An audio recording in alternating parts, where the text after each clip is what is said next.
Escher's theory. The total cycle response method is based on the idea that learners can acquire a new language more efficiently by associating specific physical actions with the corresponding words or phrases in the target language. This approach focuses on prompting learners to listen and respond to verbal commands in the target language from their teachers, aiming to import language skills through physical activity. Jadi, si part ini adalah pendekatan pembelajaran bahasa yang dikembangkan oleh Dr. James G. Astor pada tahun 1960-an. Nah, bahwa pembelajaran bahasa ini bukan hanya tentang penguasaan kosakata saja atau tata bahasa saja, tetapi juga tentang mengembangkan pemahaman dan keterampilan komunikasi. Nah, metode ini mendapatkan perhatian yang cepat dari para ahli bahasa di dunia dan pendidikan, terutama untuk pembelajar muda atau young learners. Karena didasarkan pada gagasan bahwa pelajar itu dapat memperoleh bahasa baru secara lebih efisien dengan mengasosiasikan tindakan fisik tertentu dengan kata atau frasa yang sesuai dalam bahasa target. Kemudian, pendekatan ini atau metode ini juga berfokus untuk mendorong siswa agar lebih mendengarkan dan merespon perintah verbal dalam bahasa target dari guru mereka. Dalam metode ini, guru itu tidak menggunakan alat peraga pembelajaran seperti buku atau LCD atau yang lainnya, tetapi guru itu secara aktif memilih dan menyediakan bahan-bahan yang diperlukan seperti pena mungkin atau alat peraga, gambar, kartu, yang sesuai dengan situasi dan kondisi yang diinginkan. Kemudian dalam social physical response ini atau Escher theory ini, guru itu di dalam kelas berperan sebagai orang tua. Guru itu memulai interaksi dengan mengucapkan kata atau frasa seperti jump, or look at board, or listen, or hungry, and so on. So, para siswa itu secara aktif merespon dan melakukan tindakan yang diminta secara fisik, menciptakan lingkungan belajar yang dinamis dan pasif. And then dalam berjalannya kegiatan ini, guru dapat meningkatkan pendalaman materi dengan meminta siswa untuk menyuarakan kata tersebut sambil melakukan tindakan yang sesuai. Untuk lebih meningkatkan keterlibatan dan gerakan, siswa dapat membentuk lingkaran di sekitar guru dan menumbuhkan suasana kolaboratif dan partisipatif serta energik dalam proses pembelajaran. Characteristic from Escher theory. Number 1, the teacher directs and students practice. Number 2, comprehension of spoken language should be developed first before speaking. Number 3, comprehension and retention are best achieved through students' body movements in response to commands. Number 4, listening and physical response skills are emphasized through oral production. Jadi, guru itu mengarahkan, kemudian siswa berlatih. Guru mengkondisikan kelasnya, kemudian praktek, dan siswa harus menirukannya. Kemudian pemahaman bahasa lisan ini harus dikembangkan terlebih dahulu sebelum berbicara. Artinya guru akan menjelaskan apa yang nanti akan diajarkan agar siswa itu paham apa maksud dari bahasa lisannya. Kemudian, pemahaman dan retensi paling baik dicapai melalui gerakan tubuh siswa dalam menanggapi perintah. Dan terakhir, keterampilan mendengarkan dan respon fisik ditekankan melalui produksi lisan. Seperti contoh, ketika guru di dalam kelas mengatakan I'm hungry, kemudian siswa disuruh untuk mempraktekannya dengan gerakan tubuh, tangan memutar searah jarum jam di depan perutnya. Ah, dan kemudian ketika seorang guru mengatakan, eee, "I need some apple." So, siswa disuruh untuk, menengadahkan tangannya seperti, hendak memberikan. Oke, seperti itu. And the next characteristic from Asher's theory is students should not be forced to speak before they are ready. As an internalizes language target, speaking will come naturally. And number 7, grammar and vocabulary are emphasized for longer. And number 8, language is emphasized more through written language. Jadi, siswa ini tidak boleh dipaksa untuk berbicara sebelum mereka siap. Jadi, guru itu harus mengkondisikan kelas terlebih dahulu, mendisiplinkan anak-anaknya untuk tenang dan fokus, sehingga mereka bisa menyerap apa yang guru sampaikan. Kemudian, sebagai target bahasa yang terinternalisasi, nah kemampuan berbicara ini akan datang secara alami dari praktek yang sudah ada di kelas atau dari praktek yang sudah guru siapkan. Kemudian tata bahasa dan vokabulari atau kosakata akan ditekankan lebih lama untuk memudahkan siswa tetap mengingat apa kosakata tersebut. Kemudian bahasa itu lebih ditekankan daripada bahasa tertulis. Seperti praktek ya sebelumnya, yaitu siswa harus menerima apa yang diperintahkan oleh gurunya. Kemudian saya akan mempraktekkan sedikit bagaimana contoh penerapan teori Asher. Seperti ini. Attention please. Eyes, looking at the teacher. Ears, listening to the teacher. Hands, on your table. Shh. Okay. Okay, the second material is painter's theory. The painter theory referring is most likely the painting theory, which investigates the nature of painting as an art form.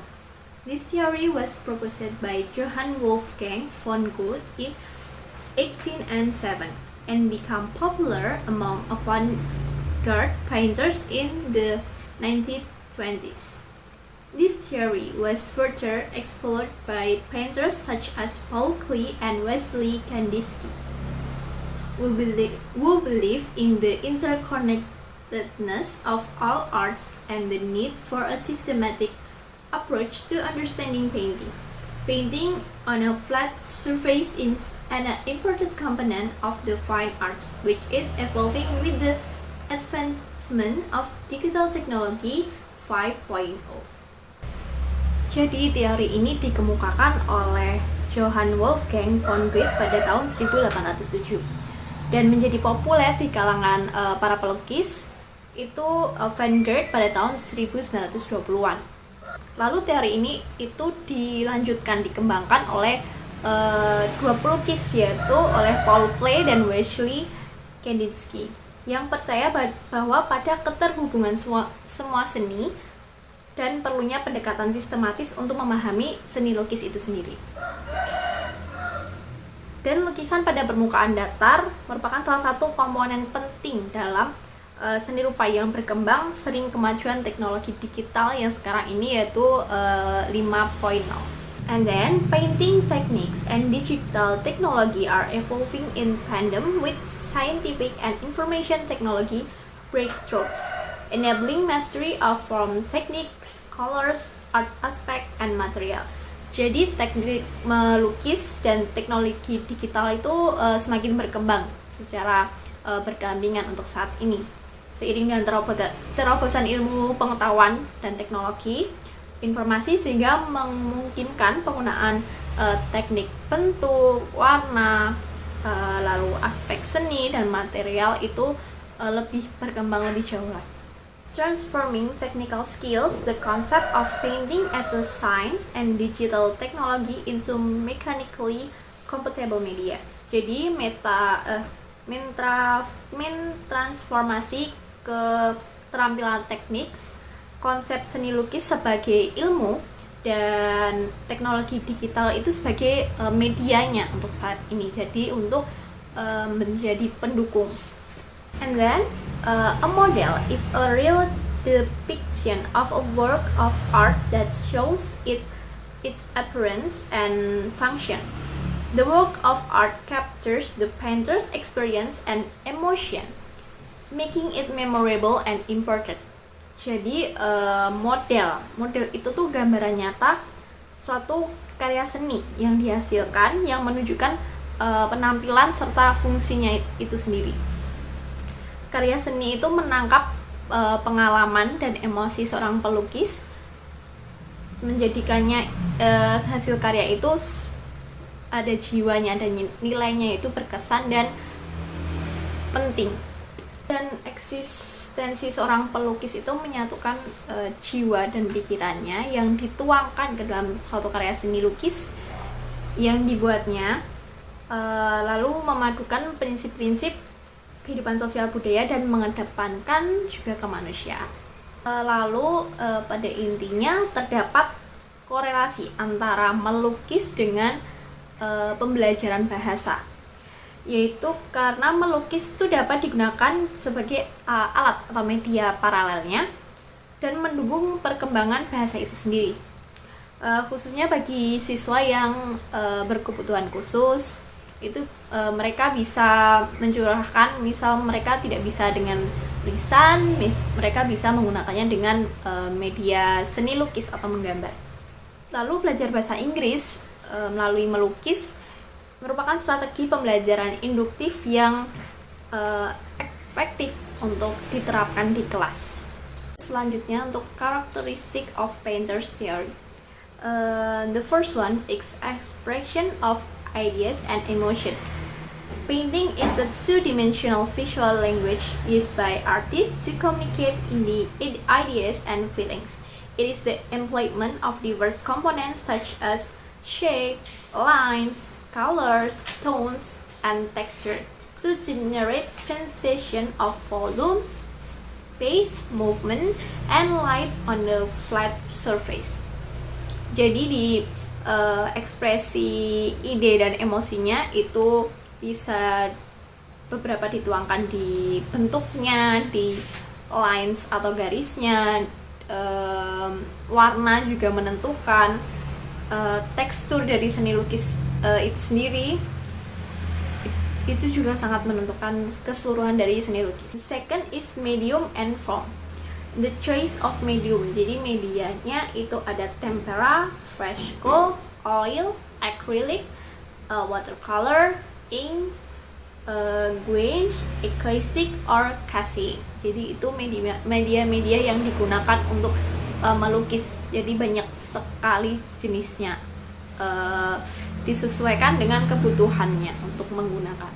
Form dan bentuknya itu ada macam-macam seperti mural, easel, panel, miniatur, manuscript, illumination, scroll, screen, or fan. Is based on the sensuous qualities and expressive possibilities of the medium and the artist's technique. The third is impact of culture and society. Painting is impacted by the cultural tradition of jadi lukisan itu juga memberikan dampak di tradisi budayanya, yaitu bisa dari tribes, religions, agamanya, cults, royal courts, and status atau status sosialnya bisa juga, which control the art, form, imagery, and subject matter of painting and establish its role. Yang keempat, evolution of artistic expression. Painting has evolved over time with touring, exhibition, and social media accelerating stylistic movement and exchange of ideas. Jadi lukisan itu juga terus berkembang dengan adanya zaman sekarang ini, dengan adanya pameran keliling, adanya sosial media. Jadi pergerakannya sangat cepat untuk semua lukisan bisa diperkenalkan lebih banyak lagi. Yang kelima, influence of other art forms. A painting can be influenced by other art forms such as sculpture and contain elements like collage or kinetic panels. Jadi lukisan itu dapat dipengaruhi oleh bentuk seni lainnya, yaitu seperti patung, seperti kolase, atau panel kinestik. Lalu yang keenam itu theory of art. The theory of art frequently emphasizes the history of the past and the continuation of artistic expression, while simultaneously emphasizing the need for invention and experimentation. Jadi biasanya seni lukisan itu menekankan pada masa lalu atau sejarah.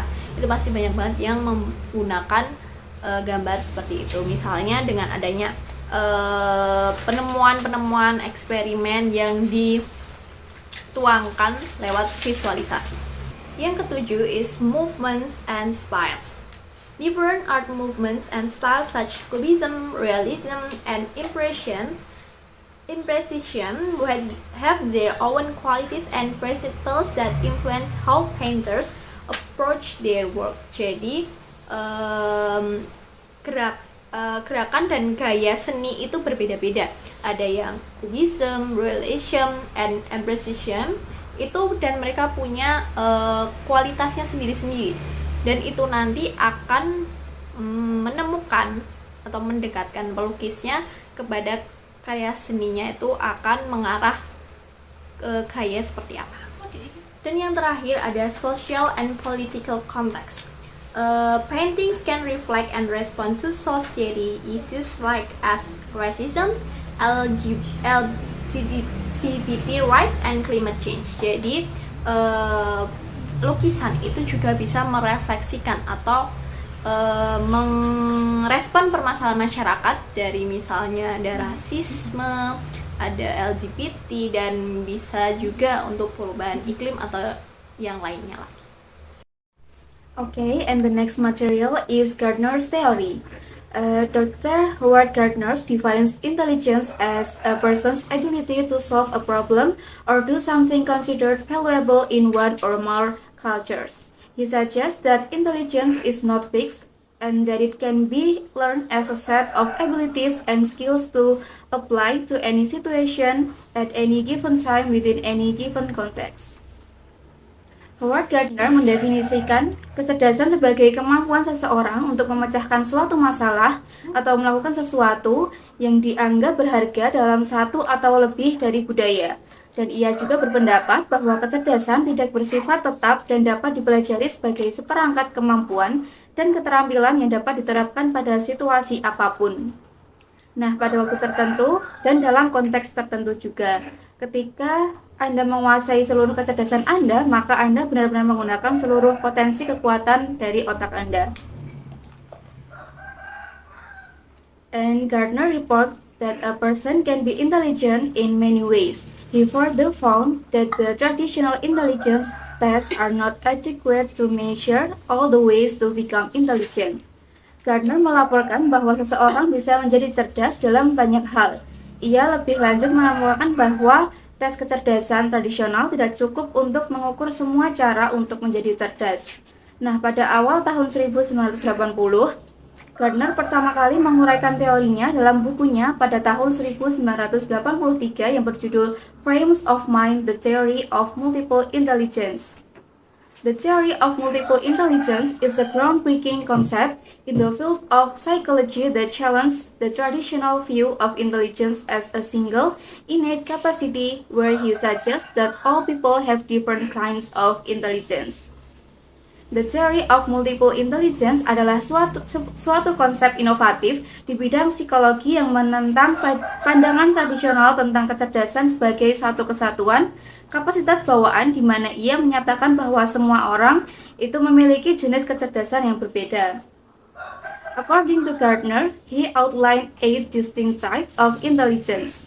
Yang pertama ada visual spatial intelligence. Adalah people who are strong in visual spatial intelligence are good at visualizing things. Yaitu orang yang kuat dalam kecerdasan visual spasial, pandai memvisualisasikan sesuatu. Nah, orang-orang ini seringkali pandai dalam menentukan arah serta peta, bagan video, dan gambar.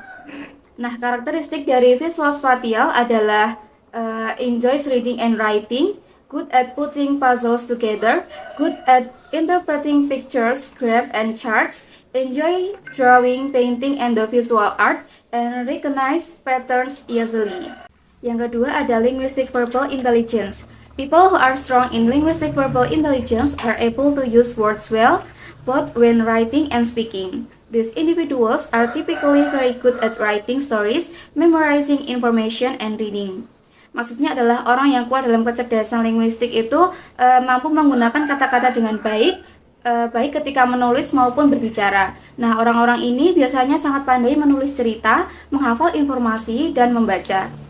Karakteristik dari linguistik verbal yaitu good at remembering written and spoken information, enjoys reading and writing, good at debating or giving persuasive speech, and able to explain things well, often uses humor when telling stories. Yang ketiga ada logical mathematical intelligence.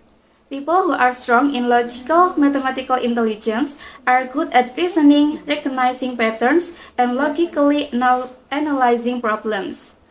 Maksudnya adalah orang yang kuat dalam kecerdasan logis matematis adalah orang yang pandai dalam penalaran, mengenali pola, dan menganalisis masalah secara logis. Nah, orang-orang ini cenderung berpikir secara konseptual tentang angka, hubungan, dan pola. Karakteristik dari logical mathematical adalah excellent problem solving skills, enjoys thinking about abstract ideas, likes conducting scientific experiments, and good at solving complex computation. Lalu yang keempat ada bodily kinesthetic intelligence. Those who have high bodily kinesthetic intelligence are said to be good at body movement, performing action, and physical control. People who are strong in this area tend to have excellent hand-eye coordination and dexterity. Maksudnya adalah mereka yang memiliki kecerdasan kinestetik tubuh yang tinggi, dikatakan pandai dalam gerak tubuh, melakukan tindakan, dan pengendalian fisik. Nah, orang yang kuat di bidang ini cenderung memiliki koordinasi tangan, mata, dan ketangkasan yang sangat baik.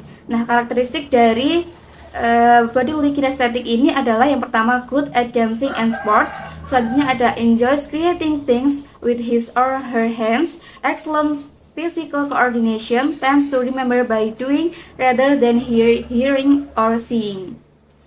Lalu yang kelima ada musical intelligence. People who have strong musical intelligence are good at singing in patterns, rhythms, and sounds. Maksudnya adalah orang yang memiliki kecerdasan musikal yang kuat, itu adalah orang yang pandai berpikir dalam pola, ritme, dan suara. Mereka itu mempunyai apresiasi yang kuat terhadap musik dan seringkali pandai dalam komposisi dan penampilan musik. Nah, karakteristiknya adalah enjoy singing and playing musical instruments, recognize musical patterns and tones easily, good at remembering songs and melodies, rich understanding of musical structure, rhythm, and notes. Lalu yang keenam ada interpersonal intelligence. Those who have strong interpersonal intelligence are good at understanding and interacting with other people.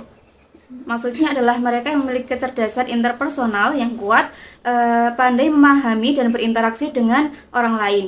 Nah, individu ini terampil dalam menilai emosi, motivasi, keinginan, dan niat orang-orang di sekitar mereka. Karakteristiknya adalah good at communicating verbally, skilled at nonverbal communication, sees situations from different perspectives, creates positive relationship with others, good at resolving conflict in groups. Lalu yang ketujuh ada intrapersonal intelligence. Individuals who are strong in intrapersonal intelligence are good at being aware of their own emotional states, feelings, and motivation. Maksudnya adalah individu yang kuat dalam kecerdasan intrapersonal, pandai menyadari keadaan emosi, perasaan, dan motivasinya sendiri. Mereka cenderung menikmati refleksi dan analisis diri, termasuk melamun, mengeksplorasi hubungan dengan orang lain, dan menilai kekuatan pribadi mereka.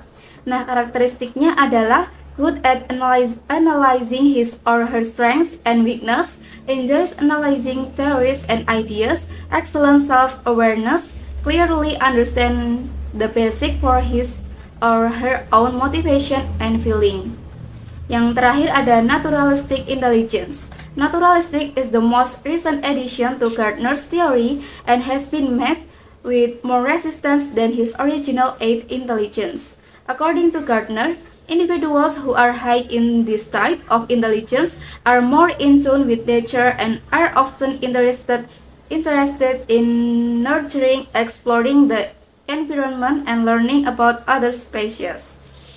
Naturalistik adalah tambahan terbaru pada teori Gardner dan mendapat lebih banyak perlawanan dibandingkan dengan kecerdasan lainnya. Individu ini memiliki kecerdasan jenis yang lebih tinggi, lebih selaras dengan alam, dan sering kali tertarik untuk mengasuh, menjelajahi lingkungan, dan mempelajari spesies lain. Nah, karakteristiknya adalah interested in subjects such as botany, biology, and zoology. Good at categorizing and cataloging information easily, may enjoy camping, gardening, hiking, and exploring the outdoors. Doesn't enjoy learning unfamiliar topics that have no connection to nature. Lalu yang selanjutnya ada karakteristik of Gardner's theory. Yang pertama ada multiple intelligence. These include visual, spatial, linguistic, verbal, logical, mathematical, bodily, kinesthetic, musical, interpersonal, intrapersonal, and naturalistic intelligence, seperti yang sudah saya sebutkan di teori tadi. Lalu yang kedua ada independent development, yaitu setiap kecerdasan berkembang pada waktu yang berbeda dan pada tingkat yang berbeda pada individu yang berbeda pula. Namun keduanya itu harus saling terkait dan agar berdampak positif pada keseluruhan konstelasi kecerdasan. Lalu yang ketiga ada individual centered education. Nah, teori ini menganjurkan untuk menyesuaikan pendidikan dengan kebutuhan setiap anak, dengan fokus pada pengembangan kecerdasan yang dimiliki oleh anak-anak yang lemah. Lalu yang keempat ada criticism and responses. Teori Gardner ini mendapat kritik terutama dari para psikolog yang berpendapat bahwa definisi kecerdasannya terlalu luas dan kecerdasannya hanyalah bakat atau kemampuan. Namun, Gardner menanggapi kritik ini dengan menekankan dasar empiris teorinya dan berpendapat bahwa ini bukanlah tentang mendefinisikan kecerdasan secara sempit, tetapi tentang mengakui keragaman kemampuan dari manusia. Lalu yang kelima ada impact on education. Meskipun ada kritik, teori ini mempunyai dampak yang signifikan terhadap pendidikan. Maksudnya, teori ini tuh mempengaruhi para pendidik untuk mengadopsi metode pengajaran yang lebih fleksibel dan individual. Lalu yang keenam ada implication beyond education. Nah, teori ini juga telah diterapkan di berbagai bidang termasuk bisnis, di mana memahami berbagai kecerdasan dapat membantu dalam kepemimpinan dan manajemen tim. Hal ini juga mempengaruhi pengembangan perangkat lunak pendidikan dan platform pembelajaran online yang dirancang untuk memenuhi gaya belajar yang berbeda.